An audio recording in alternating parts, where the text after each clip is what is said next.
I asked you guys for your favorite Rocket League tips you've ever heard, and combining that with studying countless replays of each rank, I've created a timeline of the most important skills and tips you need to know for climbing the ranks of Rocket League. Starting from Bronze and finishing at Supersonic Legend, if you watch this entire video, you'll have a really strong grasp of how you should visualize the game as you climb the rank ladder. Timestamps will be in the description for each rank, but I recommend watching the video all the way through so you're not confused when I talk about something I mentioned earlier. So without further delay, let's get started with how to rank up from Bronze to Supersonic Legend.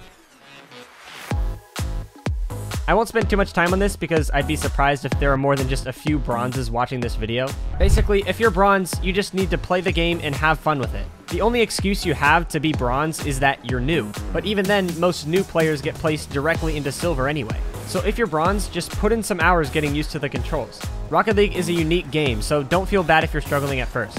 Everyone struggles at the start, but we all get used to it eventually. Just let the funness be the motivation to keep playing when you're Bronze. The only thing I'd suggest at this rank is to get used to using only ball cam if you're not already. You'll be thanking yourself later on.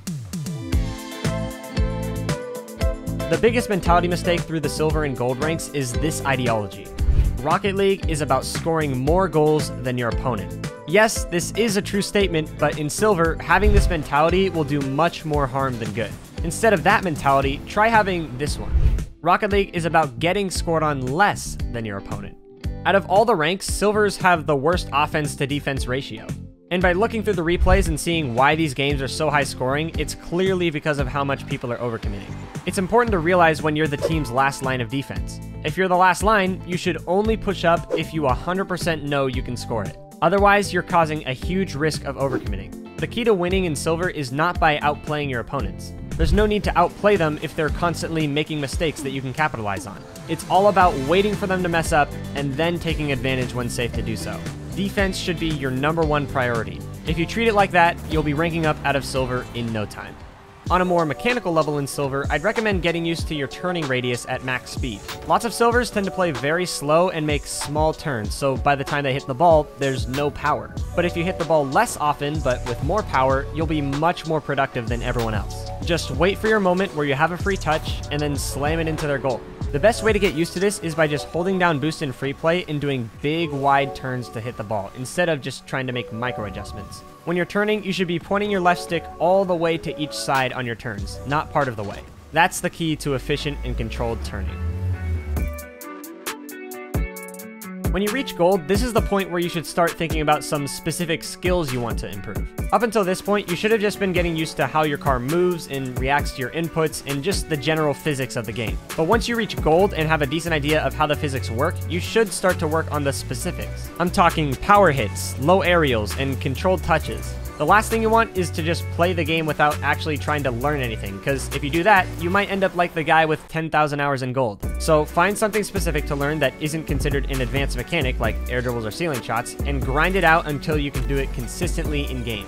And of course, the overcommit issue I talked about in Silver is definitely still present in Gold.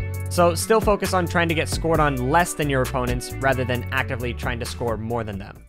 Related specifically to rotation, this is also about the time you should start learning back post rotations on defense. If you're a returning viewer to this channel, you've probably heard me mention back post so many times. It is seriously the single most important rotational concept you can learn in Rocket League. There's a reason it was by far the most common answer that people put when I asked them for their favorite tip they've ever learned. Once you understand it and it becomes part of your normal gameplay, the offense will be forced to outplay you in order to score. So if you'd like to learn it, click that card on the top right or the link in the description. It's incredibly important. As for the single most important mechanic to learn in Gold, it's definitely power clears. The simple ability to launch the ball all the way to the opponent's half consistently can carry you to Platinum immediately, and it's super easy to learn too. Look at it like this. When the ball is rolling flat on the ground, you want to just drive into it without jumping. This will chip the ball in the air so your opponents can't reach it, since people can't aerial very well in Gold, and it'll land somewhere on their half. If the ball is bouncing instead, try to time it so you flip right in the middle of it just after that bounce on the ground. This will send the ball flying even further than a chip shot. Remember how I said people overcommit way too much in Gold and Silver? Well, these clears are the perfect way to take advantage of it without even needing to do anything risky or difficult. Your opponents can't reach it while it's in the air, so they have to wait for it to hit the ground, and by the time it does hit the ground, it's way over on their half, so you can put on a ton of offensive pressure. Learn how to clear the ball like this consistently, and you'll be scoring off a ton of counterattacks. Now, I know I do tend to roast Platinums a bit on this channel, but the reason for that is because this is where people really branch off into different directions of Rocket League. Some players find rotations boring, so they completely disregard it and only focus on mechanics, whereas others do the opposite and only focus on rotations. Neither of these extremes are good choices. If you want to improve the fastest, it's important to focus on both, because it doesn't matter if you can score an air dribble double tap if you can't rotate on defense properly. Look at this example I found when looking through replays. This player sets up a flip reset to put it off the backboard to set up their teammate and scores off of it. But also, in the same game, they rotate horribly right through the near post and get scored on because of it. This player has a completely unbalanced skill set, so you don't want to be like this guy. And similarly, it doesn't matter if you're always in the right spot if you can't actually hit the ball where you want. So when you're climbing through Platinum, you're going to get the urge to focus entirely on one of these two aspects. But just do your best to fight that urge to put all your skill in one bucket. Instead, just balance it out between the two. You'll rank up a lot faster that way. At Platinum, back post rotations are just as important as they are in Gold, so don't disregard them just because you've ranked up. Only difference in how they work between these ranks is obviously that the pace of the game increases, so the rotation will be moving a little bit faster than it was in Gold. A good way to help these rotations move faster is by recovering quicker after your push. One method for recovering faster is by holding down power slide when you land awkwardly. While it isn't possible to keep all your momentum when you land awkwardly, it's much better to keep at least some of it by holding power slide. So you can see in this side-by-side example, when you land sideways and you don't hold power slide, it kills all your momentum. But when you do hold power slide, you can keep it going and recover faster. Another method for recovering faster is when you land on a wall from an aerial. Whenever you land on a wall, the fastest way to recover is by pointing your nose directly down when you land on it. This allows you to already start off with momentum and instantly recover instead of having to turn all the way around. Last thing about Platinum is that power on your touches becomes more and more important. Something I didn't realize until I was champ was that the timing of your flip when you take power shots is extremely important. The best time to hit the ball in order to get the most power is the last moment before you touch the ball. If you flip just after your touch on the ball, it isn't supplying any extra power. You may as well just be single jumping into it, because your flip isn't making it go any faster. But on the other side, flipping way before you touch the ball also isn't going to get you much power. You can look at it like this. This line represents the amount of power you'll get on your shot. The closer you flip to that point of contact, the more extra power you'll get. But if you flip just after the touch, it immediately gets you 0 extra power. So when taking power shots, try to flip at the exact moment just before your touch to get the most power on it. Unfortunately, Diamonds have similar problems to Platinums, but they're starting to figure things out a little more. As I mentioned, when people get into Platinum, their skill usually becomes very unbalanced, either completely in mechanics or completely in rotation, and most people don't even realize it. But when you get into Diamond, people definitely do start to realize that there is a problem, so they start to fix it. But it's still far from being completely fixed. So if you're Diamond, the best way to rank up is by working almost entirely on that aspect of your game that's lacking. Even if you think your skills are balanced, they probably aren't, so look over some of your own replays if you have to. For rotation, most Diamonds seem to have pretty similar problems to the Plats. The whole near-post rotation issue is still very much prevalent. Most often, I think it boils down to one idea that most Diamond players fail to realize. And that idea is that the quickest path to your destination does not equal the best path. In an example like this, you'll see what I mean. This player right here wants to rush back to net to defend. But since they're driving directly toward the middle of the net, the only easy angle they have to hit the ball is straight in their own goal. So he misses it, obviously because he doesn't want to own goal, and it results in a goal anyway. What they should have done instead is rotate around the play instead of directly through it. That way, no matter where they decide to cut in and clear it, they'll always have a good angle on it. Their ultimate destination is to reach the back post, but they take a route around the play, so they're close enough so that they can still be productive and cut in at any point, but they're far enough so they could do so without getting in the way. Similar to this idea, if you ever don't feel comfortable going for the ball, especially in threes, you can just rotate around and get out of the way. Chances are, if your team is rotating correctly, you'll usually have someone behind you that can back you up if you're in a bad spot. There's a good chance they're in a better spot to go for it than you are if you don't feel comfortable. Lastly, for Diamond, this rank is a really pivotal moment for what type of player you become. And I don't mean like mechanical or rotational. I mean like a solo queuer or a team player. And I can confidently tell you right now that you'll enjoy the game a lot more if you play as a team. Most people I know that went through Diamond solo queuing have a much harder time learning to play in a full team when they reach High Champ or Grand Champ. So if you plan on finding a team to play with in the future, I'd recommend getting started now. And if you want a head start on team play so you can use all its aspects to your advantage against solo queuers, I'd recommend checking out my Rocket League course that's directly catered to it. Realistically, this course is for much more than people who are just now starting a team together, but it's especially helpful to people who are. And the topics covered in it can be applied no matter if you're gold or grand champion. And they're things that I would never get to talk about in a normal YouTube video. So if you're really serious about improving in Rocket League and you have a team to play with, I highly suggest you check it out through the link in the description. And use code Wayton for a discount as well.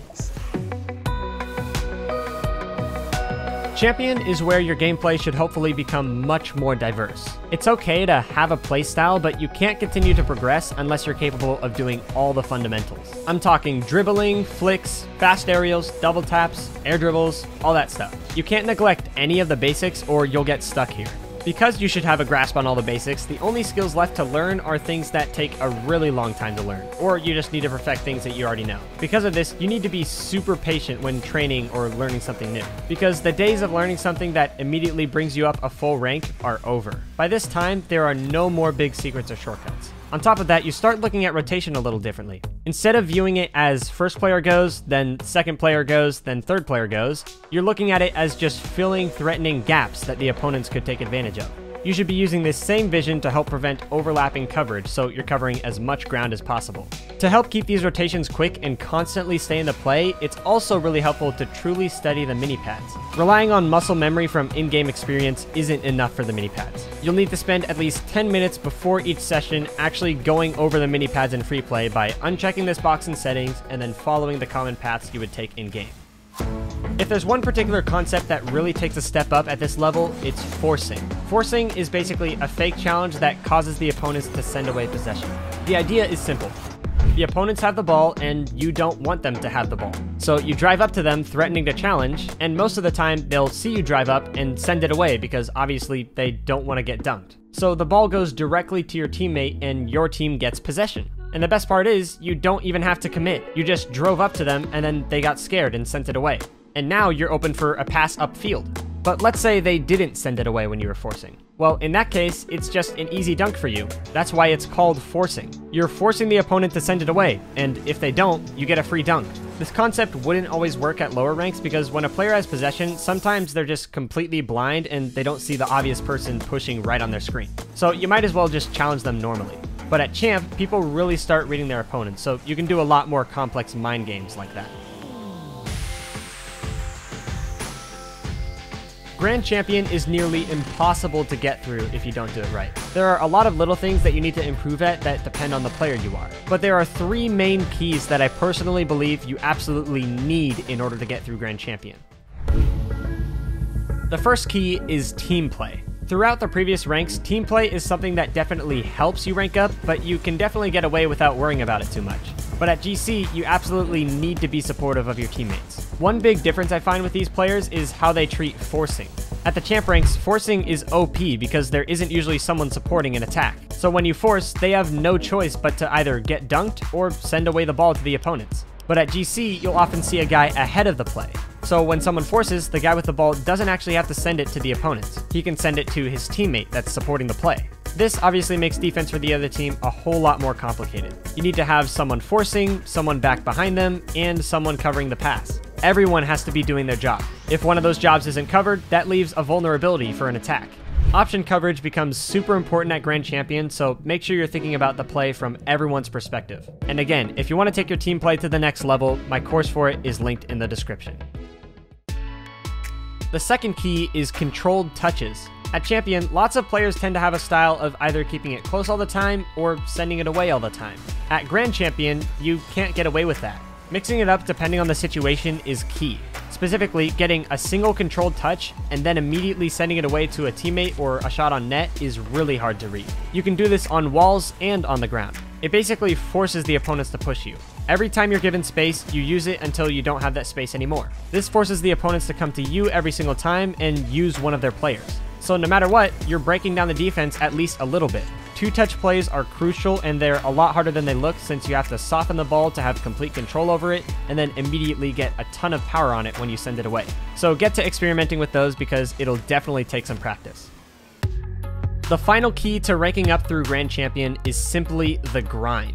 If there's one aspect I'm 100% sure you need to rank up through here, it's this one. I literally can't name a single person that has reached SSL without needing to dedicate tons of hours every single day to reach it.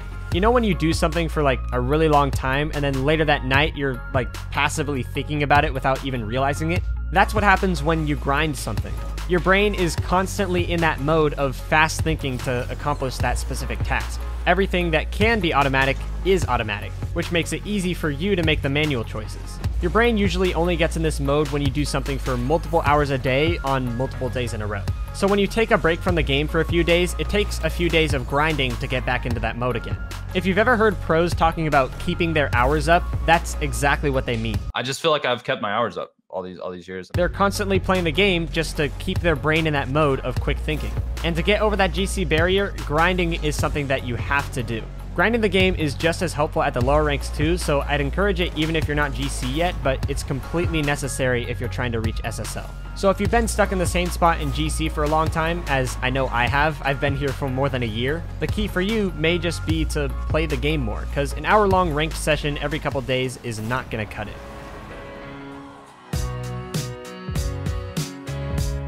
At Supersonic Legend, you need to have more patience now than ever.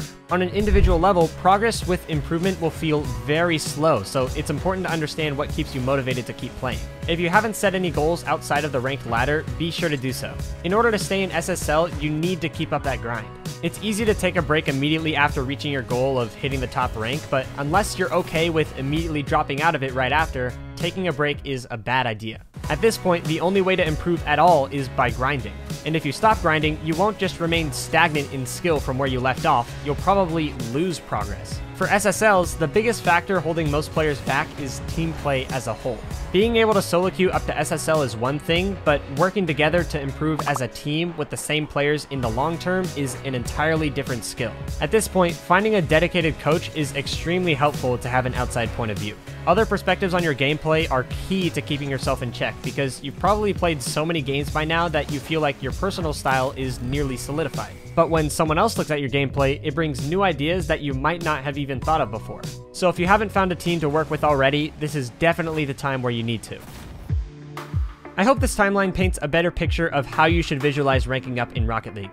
It's hard to go in depth on anything when I'm trying to cover the ranked timeline as a whole, so if you want to dive into some of the specifics of how to improve, I have an entire playlist of just tutorial videos to help you get better. So check out that playlist in the end screen here if you want. Also, remember to check out my Rocket League course on team play, which is linked in the description if you're interested. And finally, please hit subscribe. I upload new Rocket League videos every Monday morning. Other than that, thanks for watching, and I'll see you later.